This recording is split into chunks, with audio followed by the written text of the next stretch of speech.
எல்லாருக்கும் வணக்கங்க. இன்னைக்கு அனிதா புஷ்பாவனக்குப்புசாமி யூடியூப் சேனல்ல உங்களை எல்லாம் சந்திக்கிறதுல ரொம்ப ரொம்ப மகிழ்ச்சி. புதுசா சப்ஸ்கிரைப் பண்றவங்களுக்கு வழக்கமா சொல்லக்கூடியதுதான் சப்ஸ்கிரைப் அப்படின்னு சொல்லிட்டு ஒரு ரெட் கலர் பட்டன் காமிக்கும் இல்லையா, அதை அழுத்திட்டு பக்கத்துலேயே பார்த்தீங்கன்னா கோயில் மணி போல ஒரு பெல் ஐக்கான் காமிக்கும், அதையே தொட்டு விடுங்க. இது எதுக்காக சொல்றேன்னா, அப்பதான் நான் போடுற பதிவுகள் எல்லாம் உங்களுடைய கவனத்திற்கு வந்து சேரும். தொடர்ந்து நீங்க பார்க்கலாம். இதுக்கு முன்னாடி இருக்கக்கூடிய பதிவுகள் எப்படி பார்க்கணும் மேடம் அப்படின்னு சொல்லி கேட்டீங்கன்னா, என்னுடைய வீடியோ இப்போ ஓடிக்கிட்டு இருக்குன்னு வைங்களேன், அது கீழே சின்னதாக கருப்பா முக்கோணத்துல ஒரு வடிவம் காமிக்கும். அதை தொட்டிங்கன்னா டிஸ்கிரிப்ஷன் பாக்ஸ் ஓப்பன் ஆகும். அதுல எங்களுடைய யூடியூப் சேனல் லிங்க் அப்படின்னு சொல்லிட்டு கொடுத்துருப்போம். அது கீழே ப்ளூ கலர்ல ஒரு எழுத்துக்கள் வரும். அந்த ப்ளூ எழுத்துக்களை நீங்க தொட்டு விட்டீங்கன்னா எங்க யூடியூப் சேனல் கொண்டு போய் விட்டுருங்க. அதுல என்ன பதிவு வேணுமோ நீங்க தேர்ந்தெடுத்து பார்க்கலாம். சரி, இன்னைக்கு நான் வந்து உங்களுக்கு ஒரு வித்தியாசமான பொடி அரைச்சு காமிக்க போறேங்க. என்கிட்ட பல நாளா பாத்தீங்கன்னா சிறுதானியங்களை வச்சு ஏதாவது செய்து காமிங்க மேடம் அப்படின்னு சொல்லிட்டு நிறைய பேர் ரிக்வெஸ்ட் பண்றாங்க. ஏன்னா இப்ப பாத்தீங்கன்னா சிறுதானியங்கள் வந்து தேடி தேடி சாப்பிடுறாங்க. பழைய காலத்துல எப்படி இருந்தோமோ அந்த மாதிரி ஒரு வாழ்க்கை முறை வேணும்னு சொல்லிட்டு இப்ப ரொம்ப ஏங்கிக்கிட்டு இருக்காங்க. எப்படி நம்ம முன்னோர்கள் வாழ்ந்தார்கள், எப்படி ஆர்கானிக் ஃபுட் சாப்பிட்டாங்க, எப்படி காய்கறிகளை வந்து பறிச்சு உடனே சமைச்சு சாப்பிட்டாங்க, உடம்ப வந்து பேணி காக்கணும்ன்ற ஒரு மாற்றம் இப்போ வந்துகிட்டு இருக்கு. அதனால ஆர்கானிக் ஃபுட்டை தேடி தேடி போயிட்டு இருக்காங்க. திணை இருக்கு இல்லையா, அந்த திணையை வச்சு இட்லி பொடி செய்து காமிக்க போறேன். அதற்கு தேவையான பொருட்கள் என்னென்னு பார்த்துடலாம். திணை 1 கப், சிகப்பு மிளகாய் 10, உளுத்தம் பருப்பு 2 டீஸ்பூன், கடலை பருப்பு 2 டீஸ்பூன், கறிவேப்பிலை 2 ஈர்க்கு, பெருங்காயத்தூள் 1/2 டீஸ்பூன், உப்பு தேவையான அளவு. நார்மலா நம்ம பொடி அரைக்கிறதுக்கு என்னென்ன பொருள் எடுப்போமோ அதுதான் இல்லையா, அதில் பார்த்தீங்கன்னா தினையை வந்து நம்ம மெயினாக வச்சுருக்கோம். சரி, இப்போ இதன் செய்முறையை நம்ம பார்த்துடலாம். முதல்ல அடுப்பை பற்ற வச்சு ஒரு பேன் வச்சுக்கணுங்க. அதில் தனித்தனியாக எல்லாத்தையும் வறுத்துக்கலாம்.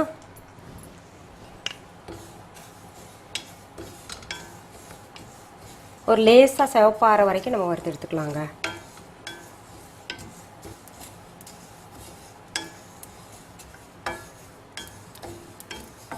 இப்போ பாருங்கள், நம்ம மஞ்சள் கலரில் போட்டோம், இப்போ லைட் ப்ரௌன் கலர் வந்துருச்சு. ஒரு மாதிரி புகை வருது பார்த்தீங்களா, ஒரு மணம் வரும். உங்களுக்கு வறுக்கும்போது உங்களுக்கே தெரியும். இதை தனியாக வறுத்து நம்ம இதில் போட்டுடலாங்க, ஆற விடலாம். அடுத்தது உளுத்தம்பருப்பும் கடலைப்பருப்பும் ஒன்றா போட்டுக்கலாங்க.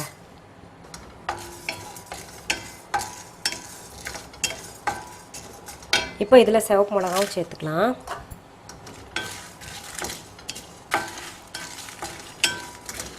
பாருங்க, இப்போ நல்லா இது வறுத்தாச்சுங்க, பக்குவமாக இருக்கு பாருங்க. இதையும் அதில் போட்டுக்கலாம். அடுத்தது கறிவேப்பிலை. கருவேப்பிலையே தனியாக நான் பண்ணுறேன்னா அது கூட போடாமல் அதில் தண்ணி, நம்ம கழுவி வச்சுருக்கிற தண்ணி இருக்கும் இல்லையா, அது அதில் பட்டுச்சுன்னா உங்களுக்கு சரியாக வருபடாதுன்னு நான் அப்படி பண்ணேன்.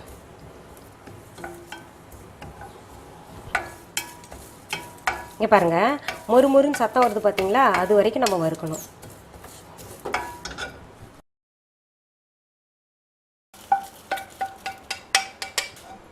இப்போ இதே சூட்டில் பெருங்காயத்தூள் சேர்த்துக்கணுங்க.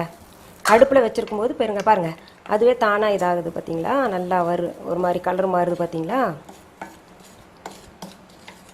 லாஸ்ட்டில் அந்த பாத்திரம் சூடில் பெருங்காயம் போட்டு நம்ம வறுத்து எடுக்கணும். இது பாருங்கள், இப்போ கலர் மாறிடுச்சு.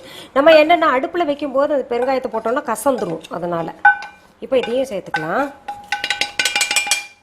இப்போ தினைக்கு போய் பெருங்காயம் அவசியமானு நீங்கள் நினைப்பீங்க. ஏன்னா பருப்பு இருந்தால் தானே, நிறைய பருப்பு இருந்தால் தான் போடணும். கொஞ்சம் பருப்பு சேர்த்துருக்கோம்ல, அது காலங்காத்தால் நம்ம சாப்பிட்றோம். ஆஃபீஸ் கோயர்ஸ் எல்லாம் இருப்பாங்க, காலங்காத்தால் அந்த குழந்தைங்களாம் ஸ்கூல் போகும்போது ஒரு மப்பு தட்டிட்டு போகக்கூடாது இல்லையா, அதனால தான் இந்த பெருங்காயத்தூள் கொஞ்சம் சேர்க்குறோம். அப்போ கேஸ் எல்லாம் வெளியில் வந்துடும். அதுக்காக இப்போ இந்த சிகப்பு மிளகாயில் கேட்டாங்க நிறைய பேர், இது எதுக்கு சீட் நீங்கள் எடுக்கிறீங்க, ஏதாவது ரீசன் இருக்கா அதுக்குன்னு சொல்லிட்டு. நிச்சயமாக ரீசன் எல்லாருமே தெரிஞ்சுக்கணும் இல்லையா. இந்த சிகப்பு மிளகாயில் இருக்கிற விதை தான் ரொம்ப காரத்தை கொடுக்குங்க. விதை இல்லாமல் இருக்கிற மிளகாயில் இருக்கக்கூடிய காரமே நமக்கு போதுமான அளவாக இருக்கும். இப்போ நீங்கள் வந்து விதை எடுக்காமல் போட்டிருக்கீங்களா, இது வந்து அரைபற்றும், நமக்கு வாயில் போய் சிக்காது, அந்த காரம் வந்து இறங்காது. இப்போ தேவையான அளவு ரொம்ப குறைச்சி தான் போட்டிருக்கோம் இல்லையா மிளகா, அதனால் அது சரியாக இருக்கும், அரைச்சா சரியாக இருக்குங்க. இப்போ இது வந்து ஆறிடுச்சு. இப்போ நம்ம இதை அரைச்சிடலாம். அரைக்கும் போது உப்பு சேர்த்துக்கலாங்க. உப்பு நம்ம இப்போ சேர்த்துக்கலாங்க எவ்வளோ வேணுமோ. இங்கே பாருங்கள், பொடி நிறமே வந்துருச்சா, நம்ம இட்லி பொடி சாப்பிட்ற மாதிரியே வந்துருச்சா. நல்லா சுவையாக இருக்கும். நான் இப்போ சாப்பிட்டு காமிக்கிறேன் உங்களுக்கு. இருங்க, நல்லெண்ணெய் கலந்து இதில் இப்போ ட்ரான்ஸ்ஃபர் பண்ணிக்கலாங்க. எப்போவுமே நம்ம இதை வந்து ஸ்டோர் பண்ணி வைக்கணும்னா என்ன பண்ணோம்னா, ஒன்றா கிளாஸ் ஜார் இருக்கணும், இல்லாட்டி ஸ்டீல். அதை தவிர நம்ம எதுலையும் பயன்படுத்தினா அவ்வளோ நல்ல ஹெல்தி கிடையாது. பிளாஸ்டிக்லலாம் பயன்படுத்தக்கூடாதுங்க.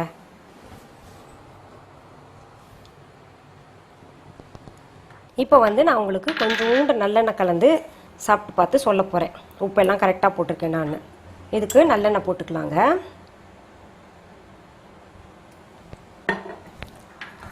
கடலைப்பருப்பு, உளுத்தம்பருப்பெல்லாம் போட்டு செய்வோம்ல, நார்மல் பொடி அந்த நிறமே வந்துருச்சு. இப்போது நான் உங்களுக்கு ஒரு சின்ன ஊத்தப்பம் செஞ்சுருக்கேங்க. அந்த ஊத்தப்பம் கூட இந்த பொடி சாப்பிட்டு பார்க்குறேன், எல்லாம் சரியாக இருக்கா ப்ரொபோர்ஷன் எல்லாம் அப்படின்னு.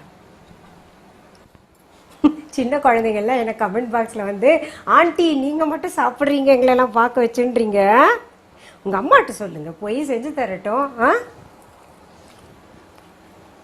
ரொம்ப பிரமாதமாக இருக்குது தெரியுமா?